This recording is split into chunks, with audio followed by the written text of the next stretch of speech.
ที่น้องหลาถามทั้งพ่อเมื่อวานนี่เรื่องยอดสภานี่แหละพี่น้องเนาะเรื่องยอดสภานี่แหละเพิ่นว่าอันฝากมาถามทั้งพ่อดูว่าถ้าว่าทางงานผู้หลักผู้ใหญ่เพิ่นสิเอาวันยอดใหญ่ไปเลยนะพ่อยอดสภายอดใหญ่ที่ว่าเพราะว่าเท่าไหร่5,000บ่5,000มีสามยอดเนาะทางผู้หลักผู้ใหญ่เพิ่นว่าถามมาถามทั้งพ่อถ้าว่าเพิ่นสิเอาเบิด3ยอดนี่ทางชาวบ้านแถวบ้านนั้นเพิ่นสิบ่ติบ่ว่าบ่เพิ่นว่าฮะบ่ตีดอกบ่ติเนาะบ่ตีเพิ่นเฮงสาธุบุญแล้วมาเดี๋ยววันนี้เบิ่งผมไก่ให้ FC เบิ่งแล้วก็สิขึ้นไปข้างเทิงพี่น้องน้องหลานก็ได้เด้กะงามอยู่เนาะพี่น้องเนาะงามอยู่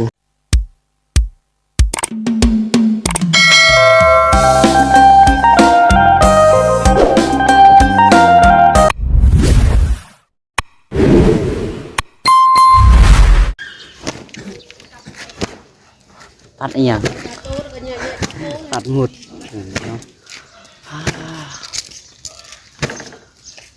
จังใดก็ได้เนาะมาอยู่ที่วัดคือเก่าพี่น้องมื้อนี้สิมาถ่ายอัปเดตวัดให้แม่ FC เบิ่งเนาะเอาจังใดก็ได้ทักทายสบายดีแม่ FC เบิดสุกูสู่คนเนาะพบพ่อกับท่าน้องหลานอีกคือเก่าเด้อพี่น้องเด้อพบพ่อกันในมื้อนี้พี่น้องเอ้ยสิมาเบิ่งวัดแล้วก็เล่าเรื่องสาวมีนาเพิ่นจักเล็กจักน้อยเนาะสู่ FC ฟังพี่น้องเอ้ยเนาะคือทางน้องหลาก็บ่ได้ไปถ่ายเพิ่นหลายมื้อแล้วล่ะพี่น้องเอ้ยเนาะจักเพิ่นเป็นจังไดตอนนี้เนาะแต่ก็คือว่าอะไรพี่น้องเอ้ยเนาะถ้าไปก็คือทางน้องหลาก็ถ่ายเบิดแล้วล่ะพี่น้องเอ้ย เจ็บคอจักหน่อยเด้อพี่น้องเอ้ยเนาะไปห้องหมอว่าน ไปหาเยี่ยมเบาจิตเพิ่นพี่น้องเอ้ยเนาะคือว่าเห็นเพิ่นไปตาตกใจพี่น้องเอ้ยเนาะจนที่ศอกเพิ่นว่าเป็นไข้พี่น้องเอ้ยเสียจุดเปลี่ยนของหลากันมาแต่ห้องหมอว่านนี่ก็ได้เนาะเอาเดี๋ยวมาเราเรื่องสาวมีนาสุภาพก่อนพี่น้องเอ้ยโมเมนต์สาวมีนาเมียเบาจิตได้พี่น้องเนาะสาวมีนาอยู่ในบ้านของหลาเองเลยเนาะ สาวมีนาที่ว่าทางแม่เป็นไล่ออกจากเคลื่อนนั่นแหละพี่น้องเนาะถือว่าแม่นความจริงพี่น้องเนาะแม่นความแท้เนาะที่ว่าทางแม่เป็นไล่ก็ไล่อาลีพี่น้องเลยน้องหลากกับจักชีวาจังได้เนาะคันถ่ายคลิปออกไปก็คือว่าอะไรพี่น้องเลยเท่าที่ FC เห็นนั่นแหละถ่ายออกไปกับบุมีทางผู้หลักผู้ใหญ่เป็นซัพพอร์ตในด้านนี้เนาะในด้านที่ช่วยเหลือคนพี่น้องเลยเนาะเพราะว่าทางน้องหลานี่บ่มีทางผู้หลักผู้ใหญ่เพิ่นซัพพอร์ตในเรื่องนี้ขาถ่ายก็ถ่ายไปซื่อๆเนาะตั้งแต่มีซ่องอ้ายๆเพิ่นมาถ่ายนำพี่น้องเลยแต่ก็บ่มีใครมาถ่ายนำเพราะว่าถ่ายออกไปมันก็อย่างไรพี่น้องเนาะ FC ก็บ่ได้ค่อยสนใจอีกอย่างก็ได้เนาะเป็นบุญวาสนาเราเองบ่หรือว่าจังใดทางน้องหลาก็บ่ฮู้คือกันพี่น้องเนาะเอาจังใดก็ได้พี่น้องเลยเดี๋ยวมื้อนี้เนาะเข้ามาเบิ่งวัดถ่ายให้ FC เบิ่งก่อนเนาะยังอีกโดนปานได้พี่น้องเอ้ยสิแล้วเนาะ เห็นทาง FC หลายๆคนหรือว่าทางผู้หลักผู้ใหญ่เพิ่นถามมาอยู่พี่น้องเอ้ยอีกยังโดนบ่เพิ่นว่ายังสิได้มุ้งเดี๋ยวมาเบิ่งนำกันก่อนพี่น้องเอ้ยเฮ็ดตอนนี้เฮ็ดฮอดใสแล้วเนาะเมื่อวานนี้น้องหลาก็ได้เฮ็ดแต่ตอนเช้าพี่น้องเอ้ยตอนแรงๆช่วงแรงเนาะได้ลงไปเยี่ยมทางเบาจิตเพิ่นกับสาวมีนาเมื่อวานนี่ก็จนค่ำพี่น้องเอ้ย6 โมง 6 โมงพี่น้องเนาะ5 โมง 6 โมงแรงกลับมาเฮือน เอาจังไดก็ได้เดี๋ยวมื้อนี้เขามาเบิ่งวัดก่อนพี่น้องเอ้ยมาถ่ายให้ซีเบิ่งก่อนเนาะน้องหลานก็ได้ถ่ายบางมื้อก็ถ่ายบางมื้อก็บ่ได้ถ่ายพี่น้องเอ้ยเนาะ ขอโทษขอไฟหลายได้พี่น้องเอ้ยเสียงเปลี่ยนเลยเจ็บคอเนาะเสียงสิบ่คือเก่าเด้อโหไม่พี่น้องก็จะขึ้นหลายๆแล้วล่ะเกือบสิแล้วนะพี่น้องเนาะเมื่อวานนี่ก็ตอกได้ปลากระหลายเอา เอาเดี๋ยวไปเบิ่งบรรยากาศกล้องหลังน้ำกันพี่น้องเลยมาพี่น้องเลยเนาะโอ้ยกลับมาสู่เวียกสู่งานอีกมื้อนี้เนาะเมื่อวานนี้ก็มากับว่าครบคนแน่พี่น้องเลยทางประสงค์มันก็ไปดอกอีกเมื่อวานนี้โอ้ยมาแต่น้องหลาก็น้องตัวทองเพิ่นตรองเพิ่นพี่น้องเลยแปะทางพ่อก็ไปดอกอีกเมื่อวานนี้ก็ได้ นี่ได้พี่น้องเลยโครงหลังคาวัดเนาะโอ้ใกล้จะได้พี่น้องเลยเนาะใกล้แล้วใกล้สิได้มุงละได้นี่ เอาตัวเก่างัดออกแล้วเปลี่ยนลงรถ โอ้พี่น้องเอาสบายดีท่านพ่อเนาะ ไปดี โอ้ เด้อมาเด้อน้ น้ำกินบ่เอาไหมในขวดหนึงเอาไปโอ้ไป ำไปหาผู้ชู้อยู่บ่อยู่ โอ้อย่าไปเนาะคนไปหาแจกแล้วได้ไป นี่ก็ แปะบาทได้คันประตูเขาได้บาทเลยบาทเดียว คนถึงเลขแล้วคนถึงเลขก็อันยาโคต้นกันบ่นี่เนาะเด็กไทยจะพอมันน้อยก็จะพอมันใหญ่ชนกัน มันอยู่ จะพอวัดน้อยก็จะพอคัดใหญ่ เห็นได้ก็ว่าซนกัน เล็กนางเล็กนางยาคู อ๋ออุ้ยเบิ่งได้โยนเขาตีเนาะโหดอนจะอันหัวเจ้าของเลยเอาพี่น้องเลยถามแล้วละกันสิถามอีกได้พี่น้องเลยเนาะเรื่องนี้ย่านอันทางแม่เพิ่นบ่ได้เบิ่งเนาะในคลิปนั่นยันเบิ่งก็เบิ่งบ่จบเพราะว่าถ่ายคลิปยาวพี่น้องเลยที่น้องหลานถามทั้งพ่อเมื่อวานนี่เรื่องยอดสะพานนี่แหละพี่น้องเลยเนาะเรื่องยอดสะพานนี่แหละเพิ่นว่าอันฝากมาถามทางพ่อดูว่าถ้าว่าทางงานผู้หลักผู้ใหญ่เพิ่นสิเอาวันยอดใหญ่ไปเลยนะพ่อยอดสะพานยอดใหญ่ที่ว่าเพราะว่าเท่าไหร่5,000บ่ โดย5,000 มีสามยอดเนาะทางผู้หลักผู้ใหญ่เพิ่นว่าฝากมาถามทางพ่อถ้าว่าเพิ่นสิเอาเบิด3ยอดนี่ทางชาวบ้านแถวบ้านนั้นเพิ่นสิบ่ติบ่ว่าบ่เพิ่นว่าฮะ บ่ตีดอก บ่ติเนาะ เนาะบ่ตีเพิ่นเฮงสาธุบุญแล้ว เนาะดีคือกันพี่น้องเอ้ยมักเพิ่นแฮมบ่ติเพิ่นเฮ็ดงานสาธุนำเนาะ โดย การเฮ็ดบุญพี่น้องเอ้ยเพราะว่าทางผู้หลักผู้ใหญ่เพิ่นว่าอย่าย่านว่าเนาะทางชาวบ้านก็อยากเอาเด้อว่ายอดโซฟาตัวใหญ่ปันกันเอาว่าซั่นอย่างเพิ่นนี่ก็อยากได้เพิ่นนั่นก็อยากได้ถือว่าบ่ติเนาะ บ่ตี ถือว่าเพิ่นว่าเพิ่นสิให้เฮ็ดให้แต่ยอดใหญ่เพิ่นว่ายอดน้อยแล้วก็ให้ทางชาวบ้านเพิ่นคอยเก็บกันเฮ็ดให้สร้างนำกันเพิ่นว่า โดย อันนี้ก็เพิ่นเว้าน้ำน้องหล่ากับข้าวซื้อดอกไปดอยเนาะแต่ก็บ่ฮู้ว่าเพิ่น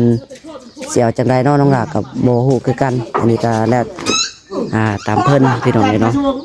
ถ้าว่าเพิ่นสิเข้ามาทางช่องบ่จิตบ่ทางใดก็ได้พี่น้องเนาะถ้าน้องหล่ากับทางพ่อก็สิถ่ายให้เบิ่งสิแหละเนาะ เอาไก่บ่ กาวว่ามื้อใดพ่อสิได้มุ่งพ่อกาวว่า ใส่ ฮะ ข้าวใส่ปลาลมแล้ว รอเบิ่งว่าเขาใส่ได้จังได๋ โดยเราเบิ่งเนาะมื้อนี้สิเบิดมื้ออยู่หรอกมื้อนี้เบิดมื้อก็คะแนนได้แล้ว มันได้มางใหม่นะพี่ครับ นั่นแก้ มันได้มางใหม่เบิดขังมันกลมนี่ เขา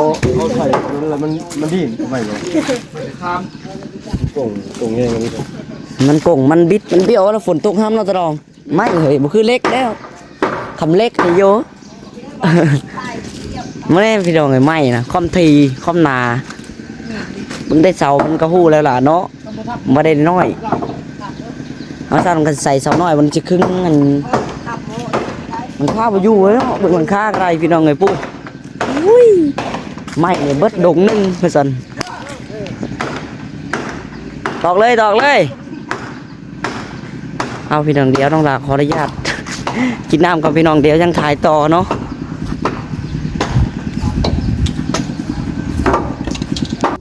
เอาพี่น้องไงเนาะผู้น้องเปิดทองเพิ่นไว้บ่ออกได้ป่ะทางนี้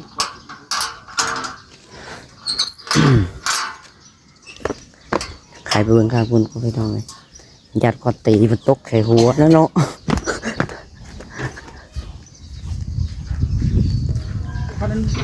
ไม่ยังไม่ได้เลยเห็นแต่นี่ก็ต่ำ ยังข้างนี่แหละพี่น้องเอ้ยเนาะมึงทันได้แล้วกายหันกันแล้ววันแล้วล่ะแล้วก็ตัดไม่เสียงสีหัวแล้วก็ใส่เป็นพัดลมพี่น้องเลยเป็นพัดลมก็คือชิแมนตรองกบแล้วเบิ่แล้วบ่สิแล้วบ่แหละพี่น้องเลยกบแล้วก็แลนเลเตอร์แล้วก็ทาสีเนาะทาสีแล้วก็เก็บขึ้นไปติดใส่บ้าน ได้เบิร์ดเลยกาหันนะ ออกใส่พี่น้องเลย แต่ตกต่างเอาไปบากตัวนั้น เงาไหม้ตัวใหญ่ก็เราเห็นเนาะเป็นจักเป็นไหม้ซะ บากตัวนั้น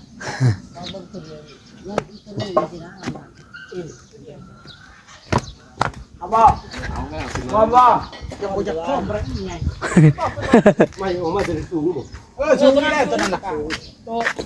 ตัวท้ายหมูนะ ทำยักงัดก็มีจะงัดแต่ตัวนั้นงัดตัวใหญ่ตัวชูงเราใส่ในหน้า14คือกันแล้วมันหน้าใหญ่กว่าเลย บึ้งขึ้นหน่อยใหญ่กว่า หน้า16ไปหน้า16หรือหน้า17นี่เลยมันหนา ใหญ่ กว่า นั่งพี่ป้อมกันลูกถั่วพี่แปะสกายพี่ เจ้ายังจับยืนอยู่เนาะ บ่รอดตัวนี้ก่อนถ้ามันเป็นตัวเดียวนี่แล้วงัดตัวนี้ออกพิมจะว่าจะหูจักเดียวนี่ถ้ามันเป็นตัวเดียวแล้วงัด เพราะว่ามันใหญ่เกินหมูเลย กับ ไม้ ไม้ หลังว่าตัวนี้นั่นเอง กับไม้มันปุ้งขึ้นนะไม้ท้ายมันน่ะมันเต้ยขึ้นจักหน่อยนะสนนะเอาขึ้นมือวานนี่ ที่เฮาโตแล้วเป็นตัวเดียวงัดตัวเดียวนี่ออก สลักเดียวเนาะ เอ้าง่ายตัววัน คือว่าแล้วนักก็ได้เท่า โอ้ยไม่เหลืองๆหนึ่ง ประชามโชคชัยเล็กๆแล้วตอนมันยังดิบอยู่นะ ก็ได้อยู่มัน ตอนยังดิบเพราะว่าชอบคนเลื ว่า อก ไร เบิ่งเด้อ เนาะดอก ได้เลยส ได้คำบอกเกาะตัวนี้คำเกาะตัวนี้เลยบ่ได้ ก็บ้านก็ บา ได้ ยเลยกองไปเลย เล็งเบิ่ง ตัวเดียวไม่ตัวเดียวนี่มันคาเป็นเป็นลมสะพานนั่นเองสะพานมัน สะพานมันเด้ยขึ้นนะ มันเด้ยขึ้นสะพานตัวนี้นะ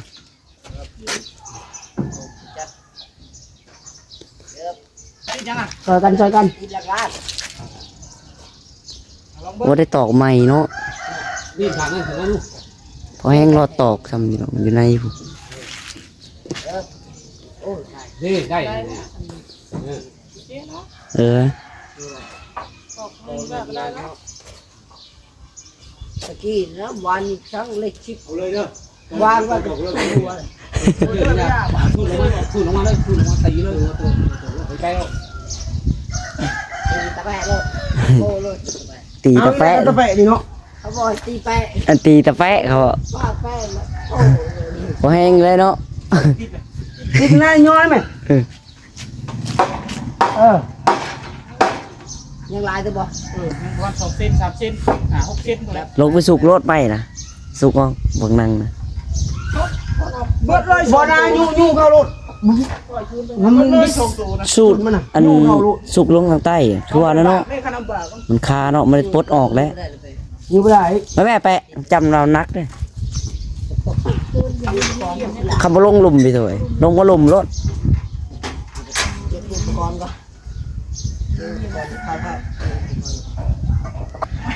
ได้บ่บาทนี่ ตีแปะเอาไปยังตีแปะเอา ตีแปะข้าง เข้าเลยเข้าให้ดีเลย ตีแปะ แปะกับตัวนั้น เข้าประมาณ เขาใช้ 4เป็นตัวนั้นเลยคุณ ตีกับตัวนั้นยังว่ามันจะเข้าหน่อยยังใช้เออ เดี๋ยวเขาไปมุ่งของใน แต่อย่าให้มันเลื่อมไปหุ่นร้อย เขาไปลบเขาไปมุ่งของในเลย เออเอาแล้วเท่านั้นแหละตอกได้บ่ได้อยุ่เนาะคิดว่าสิบลมแขนเด้อห้องนี่ กูไปตีแปะเนาะ ตีแปะ นี่บ่ดอกนี่แข้งหนามันอยู่บ่ได้เฮ้ยอันนี้ พี่น้องเนาะเรื่องหมอกเรื่องมุงกะสิเป็นจังไดกะถ้าเบิ่งน้ำกันพี่น้องเอ้ยเดียวตัวนี้ก็ตัดสีออกสีมาแล้วว่าแหละพี่น้องไอ้หลังน้อยนี่สองหลังเลยเนาะยังเหลือแต่หลังใหญ่พี่น้องเอ้ยหลังใหญ่3 สั้นนี่แหละยังอยู่เนาะมาเดี๋ยววันแนมเบิ่งผมไก่ให้ FC เบิ่งแล้วก็สิขึ้นไปข้างเทิงพี่น้องน้องหลานก็ได้เด้กะงามอยู่เนาะพี่น้องเนาะงามอยู่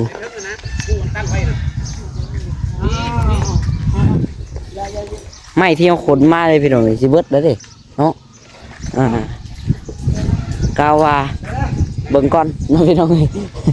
เพราะว่าข้างนั้นยังอีก3ชั้นเนาะยังทันได้ตอกจากอันเลยไม้ขาวเฮาถือว่ายังนี่แหละยังเท่าไหร่เท่านี้บ่พอฮะเท่านี้เนาะเราเบิ่งไม้ก่อนพี่น้องเราเบิ่งไม้ก่อน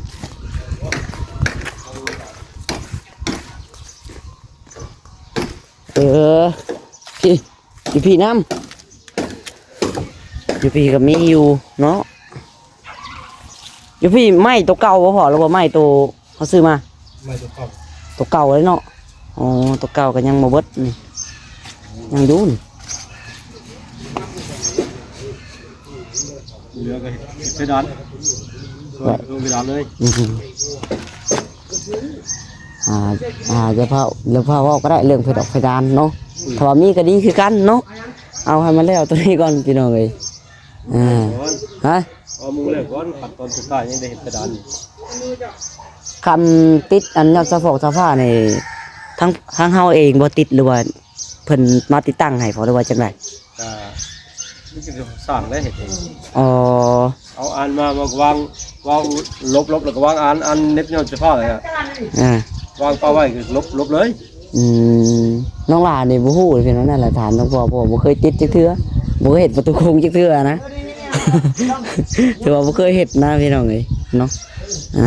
ถือว่าครั้งแรกเลยนี่ก็ได้มุงสิบอกที่แพ็คเด็กยังบ่จักแนวมุงจับเดี๋ยวถ้าเบิ่งก่อนเพิ่นสิเอาไปไล่ใดไปใดน้องหลานก็แม่นอยู่ว่าแปะนั่นแปะนี่ยังบ่ทันได้ลงมือเฮ็ดเด้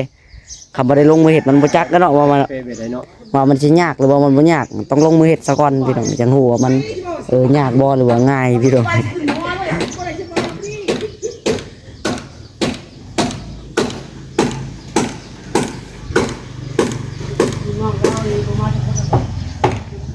เดี๋ยวมาเล็งเบิ่งข้างๆก่อนเล็งเบิ่งไปทางหน้าทางข้างท่านได้เบิ่งนี่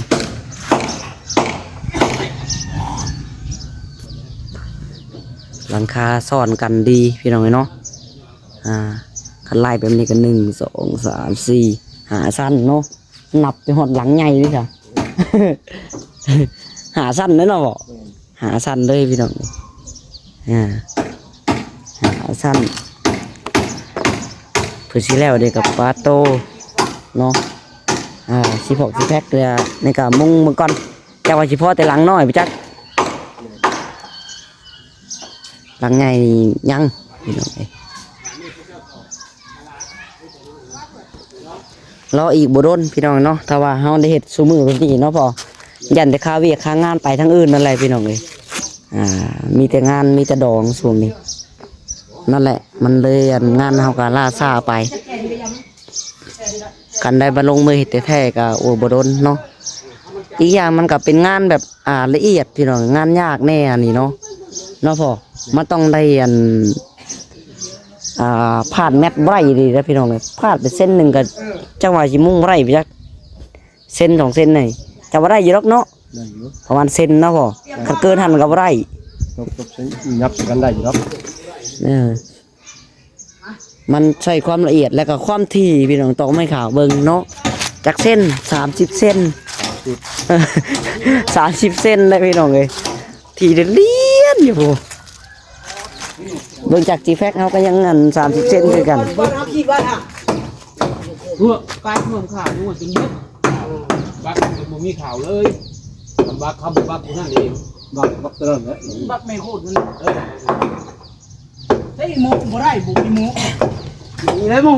เอาเลยอีกตัวใช้จักปีเท่านี้บนนี้จะนี่ได้แล้วจักปีโคตรลงไปได้ใจมากเอาหมูท่านบนนี้จะนี่นะเป็นเอาโบนั่นนะนี่ในดองนี่ตัวนี้นะตัวเก่าเลยนะนี่ตัวเปิ้ลเองก็ได้นี่เนาะเอาหมูนะบ่ได้บ่อยู่ดิเก่ากินนี่แหละมันบ่ถึงบ่เอาตัวเล็กตัวนี้ดิบ่งัดพี่น้องเนาะขออนุญาตวาบมานี่พี่น้องเอ้ยมีเรื่องสนใจถามตะปอจังน้อยนิดนึงเนาะบ่าวาลั่นเพิ่นพี่น้องเอ้ยเห็นมาอยู่ในวัดบ่มาใส่อยู่วัดนำยมโพธิชนนี่แหละ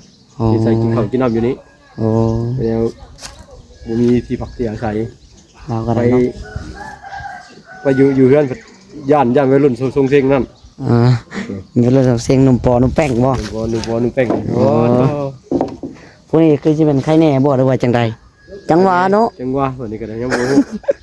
บ่ฮู้ คืนวานนี่ก็มาหลายมากๆอยู่ในดอนถึงบ้านน่ะของน้องดาว วัดคืนบ่หลับว่าเองตัวเองใครไปจอบบ่แม่นนั่นอปอน มปอบ่ ปอ เว้าเองตอบเอง เองตัวเอง ยาเพิ่นดอกเนาะแต่เว้นแต่กรรมเพิ่นพี่น้องเอ้ยบ่ฮู้นั่นแหละเนาะเองตามจักได้หยังก็เฮ็ดเอาพี่น้องเอ้ยเนาะเองตามคนเฮาพี่น้องเอ้ยอยากได้แนวใดก็เฮ็ดได้แนวนั้นมันเฮ็ดได้เบิดแหละเนาะ แม่ นักแต่ว่าเฮาอยากได้เงินนี่นะก็ต้องได้เฮ็ดเอาคือเก่าไปดอกแต่ว่ามันก็ยากแน่เนาะใส่เอือแฮงมาแลกตัวนี้อยากได้แนวบ่ดีก็เฮ็ดแนวบ่ดีได้เบิดเลยพี่น้องเอ้ยตัวโอ้ไปทักเพิ่นก่อนเพิ่นสิบ่ว่าหยังบ่เนาะเราเพิ่นโอ้เห็นเพิ่นมาอาศัยอยู่นี่นะพี่น้องใส่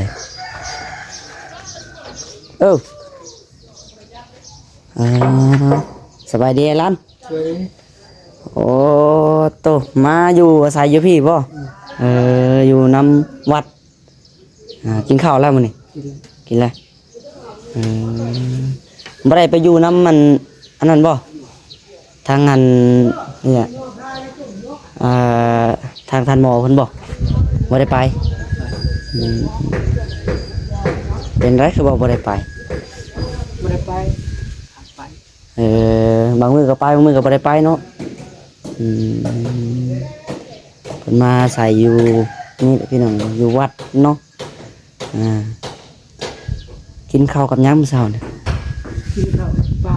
เพิ่นลงมาจังหันนี่แหละเนาะ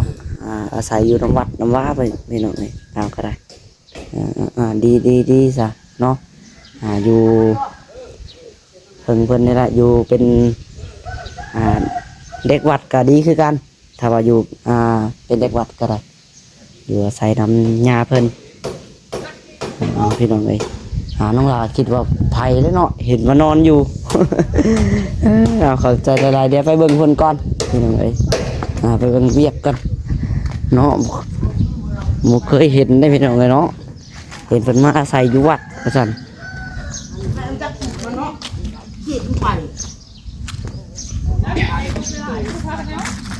โอ้ยหมดคันที่หลายไปทุกหัว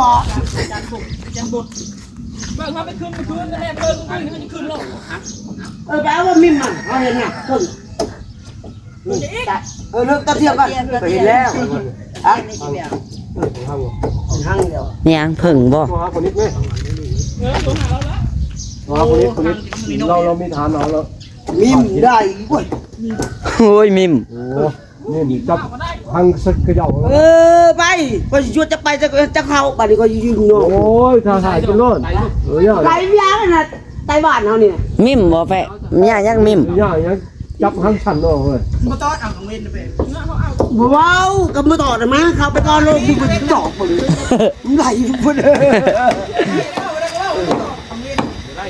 ก็ยืนเนาะจักเข้ายัดเข้าแล้วบ่นั่นนี่เนาะไผสิอยากให้เว้า บ่ดำ3คนนี่ก็สิบอกว่าเข้าไปนี่ก็ถ่ายวันได้โมเมนต์เพิ่มก็ตันแล้วไปเรียนจะบ่จะปีกดูปีกต่อน้าเพิ่งแล้วก็จ้าเฮ็ดลีก็คิดว่ายักไก่ปลาบ่ตันมึงได้ด้วยยื้อกระถึงตันไปตื่นเป่าเอารถไปทำม้วนไหม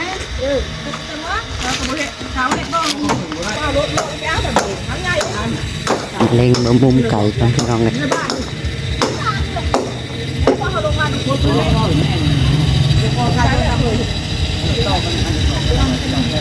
ไปซะพี่น้องเลยเนาะโอเคสำหรับคลิปนี้ก็ได้เนาะสิขอตัวก่อนพี่น้องเลยจังไดก็อยู่ดีมีแฮง